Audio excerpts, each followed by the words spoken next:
It is 24 minutes to 11 here on SAFM 104 to 107. Hanan with us, talking midlife crisis and how to manage it. This is one conversation I'm just going to stay out of because I have no problems. I have no midlife crisis, of course. But I might learn a few things about how to handle it when I reach my midlife. Right now, I'm at the third of my life. A third of your life. Around a third of my life. So that's at about least as close as you're ever going to get to knowing how old you can learn maybe how to help someone that you love that's going through it.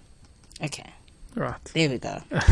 If you're going through a midlife crisis or you know someone who you suspect is, do call us on 0891 104 207. SMS is 34701. So what on earth is a midlife crisis? Yeah, midlife crisis is a very actually common thing, and people think that when you think of midlife crisis, you think men in buying their 50s. going to buy a sports car. I've got a friend who actually did that, who's in his 50s, so maybe I can help someone here. Yeah, exactly. So I actually think of these grey men that need to be kids again, and actually it's not true. Women go through it as well, and we don't just go through it when we're 50. We can actually go through it as early as in our 20s. I have some friends, girls and guys, that are actually going through it in their 30s. So midlife crisis is a feeling that you've lost direction, that you've worked so hard, X amount of years, and actually you've got nothing to show for it. So imagine driving somewhere and stopping and realizing, where am I actually going? Where am I actually going? You've hit a crisis. So it's typically would hit you around what, your 50s? Well, they say it hits you around the 50s, but as I said, it can hit you anywhere. It can hit you in your 20s. It can hit you in your 30s. It can hit you in your 40s. It can hit you in the 60s. And the thing is, though, it's life's telling you, hold on. Just question where you're going. But why is it associated with balding men going after young girls? Because actually when a 27-year-old gets a fancy motorbike, nobody questions it because it's so-called age appropriate.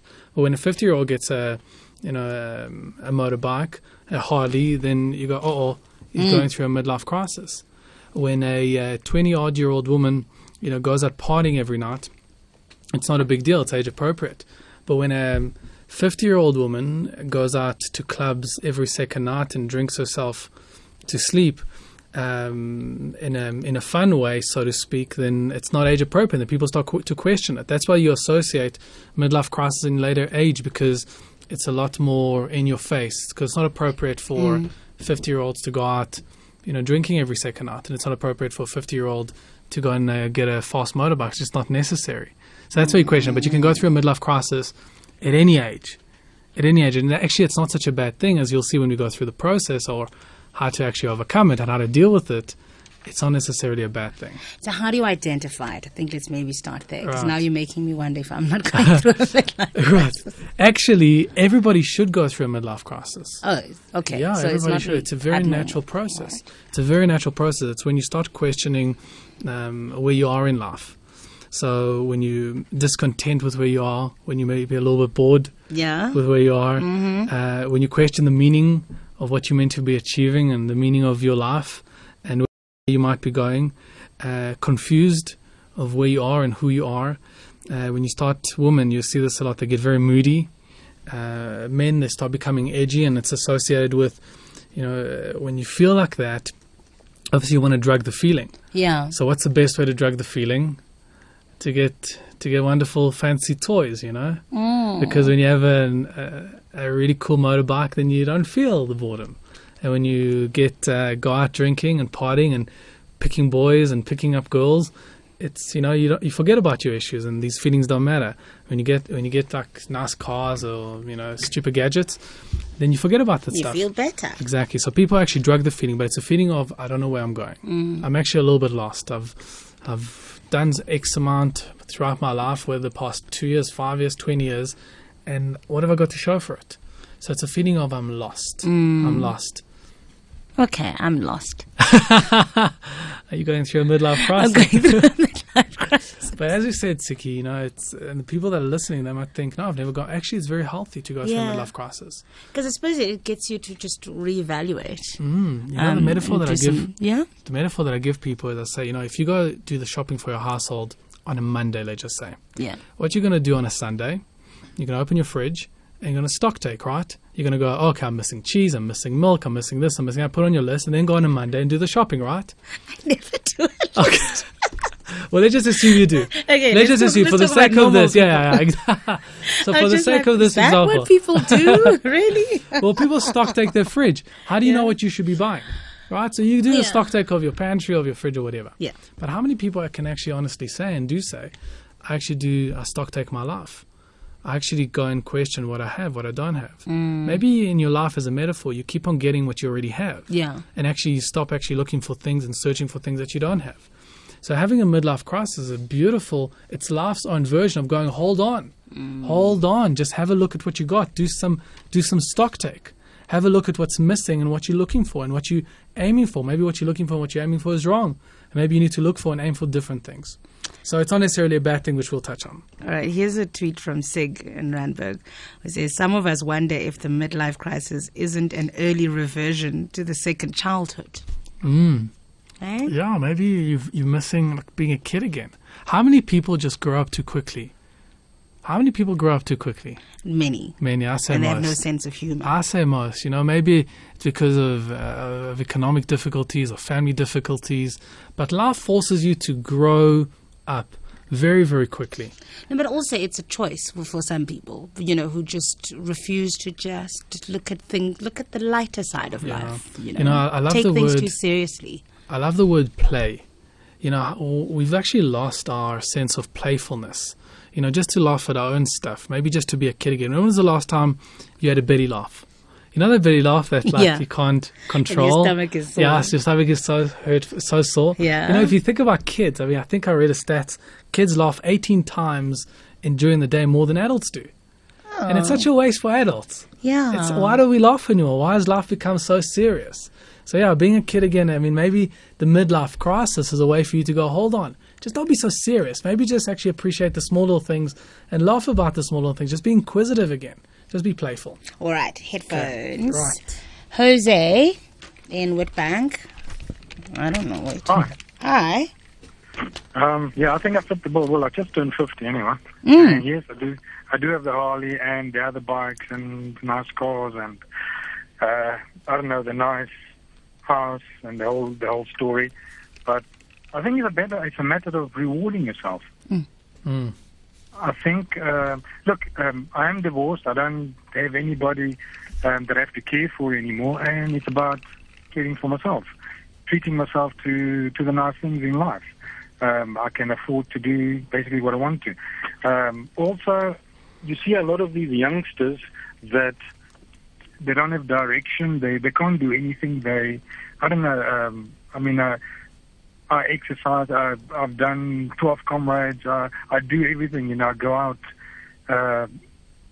hiking and cycling and doing whatever I want to.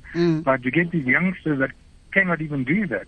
That are 20, 30 years old and they are too overweight. They don't care about anything. Our life. I don't know. Maybe we're getting close to the end, and we're thinking, let's do what we can while we can. Yeah. One of these days we might not be able to. Right, but one thing, the difference between you and maybe a youngster is that you have formed a solid foundation to go out and, enjoy the little things or splurge a little bit and get the motorbike. Because what people do, or the youngsters, when they go through a midlife crisis, is they think without any backing, without any solid foundation, then they go out and party it up and, do stupid things financially or socially or sexually. And meanwhile, somebody that goes through this crisis, let's say at the age of 50, at least they formed a solid foundation as you have. I suppose so. I am in a position that I can afford those things, and it's not I've only had a Harley for about 3-4 years, but I've always had motorbikes.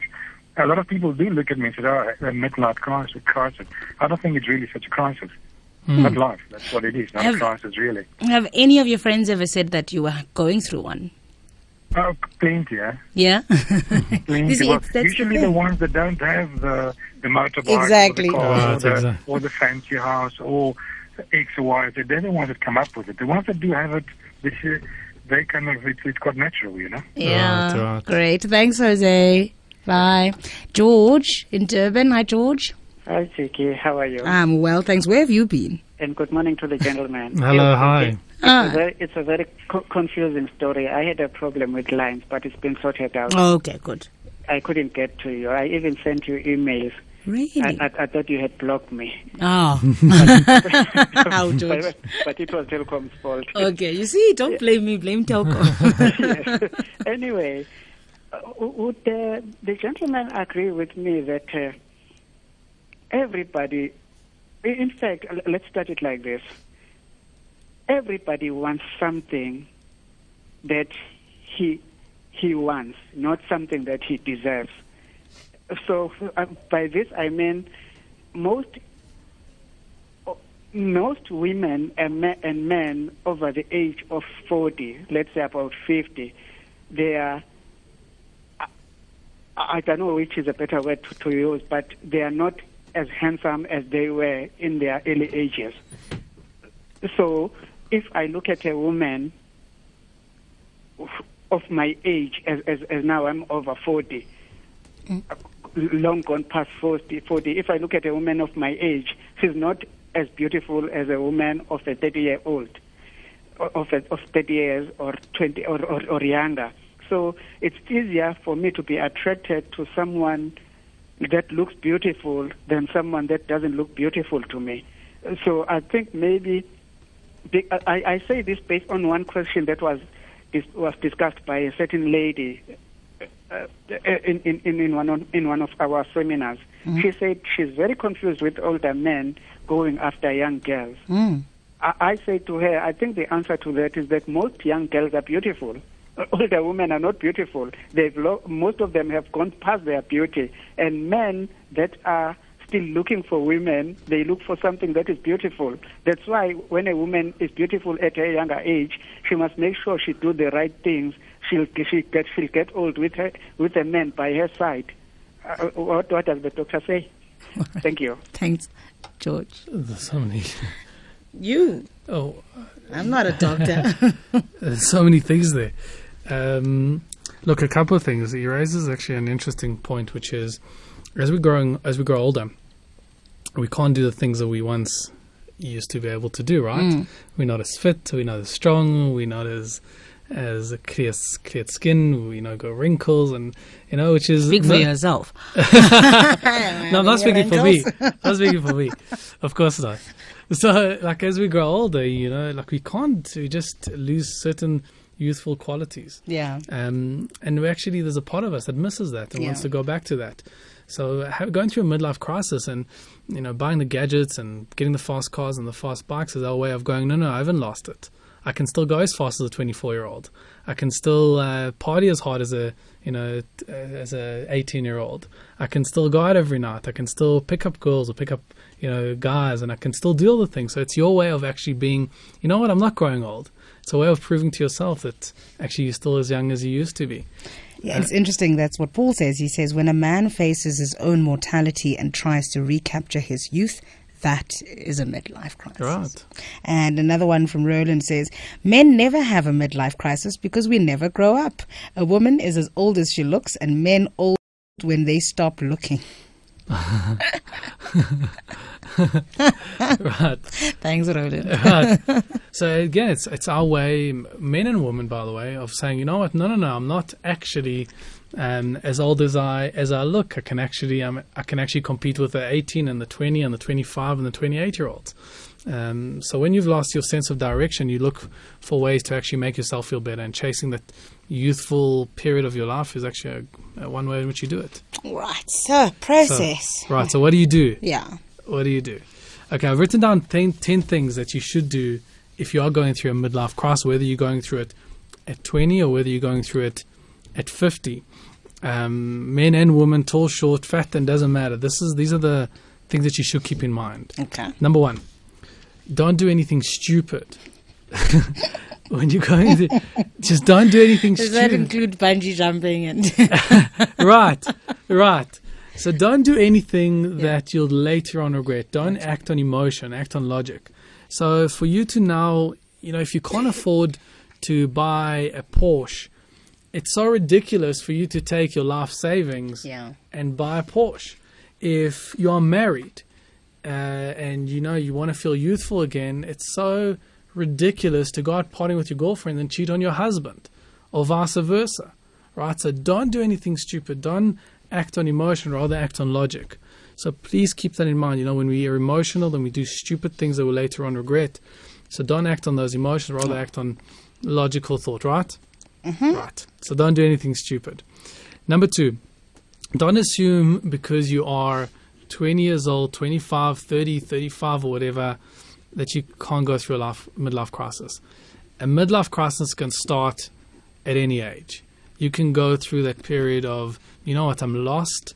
I need to regain my youth again when you are 25 or when you're 50 or when you're 60. So just because you are in your mid-30s, don't assume that you don't go through it. And don't assume because you're a woman and, it's the common theory says that only men go through it at 50. Because you're a woman, you can go through it too, and actually women do go through it.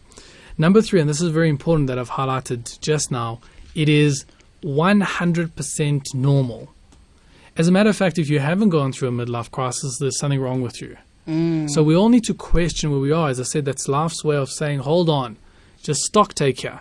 Just have a look at what's missing in your life.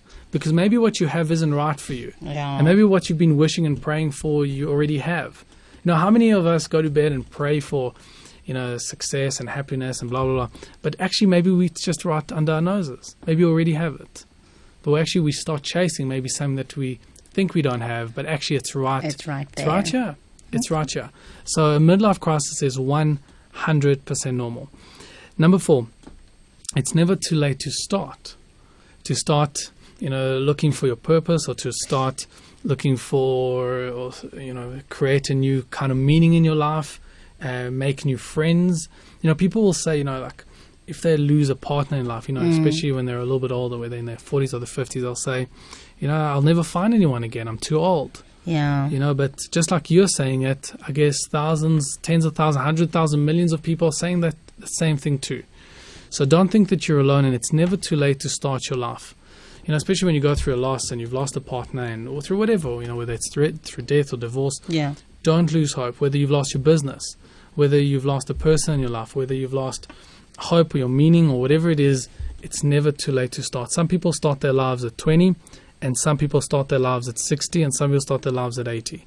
Wherever you are is a good time to start. One of my favorite quotes is, the best time to plant a tree was 20 years ago. The second best time is now. Right. Sorry. I'm reading it's unrelated to our discussion, but we were talking about witchcraft a little bit earlier. So I was looking at Facebook to try and get some comments. And here's one, is some Facebook message. It says, "You'll be surprised if you knew that a loaf of bread can fly faster than the Concorde." I just had to share that. Moving back to midlife crisis. Right. Okay, so next. As I say, it's never too late. Yeah. Number 5, as I said to you, a midlife crisis about finding your purpose. So number 5 is find your purpose. Ask yourself, what am I passionate about? Yeah. What am I good at? How can I contribute? How many people can honestly answer the question, what am I passionate about? What are you passionate about? We've had this conversation. I'm not your guinea pig. Let's not treat me like the guinea pig. Okay, so I'll ask the general question. Yes. What are you passionate about? The you. Yes. The plurals. The yeah. plural, the yous, yeah. All of you. Think about it carefully. So how many people actually cannot answer that question? How many people actually have no clue? I actually have no clue. That's why I shouted. Right. So many things. Right. Actually, people just don't know what they're good at, what they're passionate about. So number 5 is find your passion. Find your purpose. Find the thing that makes you tick, that makes you go, wake up in the morning and go, oh, I can't wait. That gets you out of bed in the because morning. It's true. Yeah, exactly. Because when you're 50 and you've got no reason to wake up and and go to work, then you've actually lost your passion. You've lost that thing that makes you tick. So find your passion. And as I said to you, the strategy before, it's never too late. It's never, ever too late. Got it? Yep. Number 6. This is, oh my gosh, this is so important. I can't stress this enough. And if you're listening to this, this is it. You know, as I said, people actually look for their purpose and ask for things that maybe is right under our noses. Number 6, focus on your family. Focus on your family. Focus on your wife. Focus on your husband. Focus on your kids. Focus on your parents. Focus on the people that love you. People that have closer relationship with their family are much more happier. They will go through the midlife crisis, but it won't be as intense, certainly not, because that is incredibly meaningful. People that don't have families, for whatever reason, maybe they're not close or they don't think it's important, actually go through a worse time. Focus on your family. So that's very, very, very, very important, because that is where we find where we are most anchored. Yeah. Who really loves you more than your family, really? So please, if you make any changes, you know, life is about making small choices. So if today is the day that you're going to make a choice, make a choice to focus on your family. Go home and kiss your wife hello when you get home. Go, phone your husband and tell them how much you love them and how much you appreciate them. Tell your kids how proud you are of them. Focus on your family. Turn to your mom and tell her how much you appreciate her doing all the things that she's been doing for you all these years. Yeah. Do it now. Do it now. Don't even listen to the show. Just do it now. Don't say that. Okay, do it at 12. Okay, just don't do it now.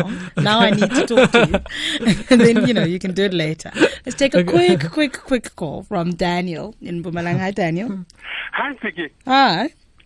I'd like to disagree with that brother who just called and said the ladies after 40 are not beautiful anymore. Oh, okay, good. I would like to tell him that no, it's not true. He must just look around. You know what? My wife is 56. Yeah. And I still peep through when she goes to the shower and look at her. Does she know? And then they are still, oh, no, brother. Okay, I'm not going to tell her. Don't worry. There are many of ladies at the age of 60, 65 whom when they pass, we still turn our necks, some of us. So you must look around. We love that, Daniel. Thank you. How awesome is that? Love that. How awesome is that? He peeks through the shower. Oh, my. How awesome is that? But Let's you can find feel his Daniel's energy. wife. Yes, love it. Jeez, love it. That positivity. And as he says, whether you're 40, 50, 60, still beautiful. Oh, yeah. I mean, depending on sort of what's the yardstick that you use to measure it by. But he is not 100%. He's 1,000,000% right. You get 40-year-olds and 50-year-olds that can put 20-year-olds to shame. Yes. Actually. Yes. So yeah, age, and we discussed this, age is just a number. Okay. So that's magnificent. So go kiss your wife or husband or boyfriend or mother or whatever. I appreciate it. Have a sense of gratitude. If you think about like what your mom has done for you, if you think about what your dad has done for you, think about what your children have done for you, what your husband and wife. If you think about it, we're so ungrateful. So if anything, I mean, talking about finding your purpose, focus on your family, focus on the people that actually care most about you and you care most about. Put your energy into the people that deserve, not the people that don't. If you take anything out of today, this is it. So you didn't tell me that it's your birthday tomorrow. Oh, Someone sent an SMS saying, thanks for all the advice, Hanan. Have a great birthday tomorrow. Nice. So I must hear about it on SMS. That's just horrible of you.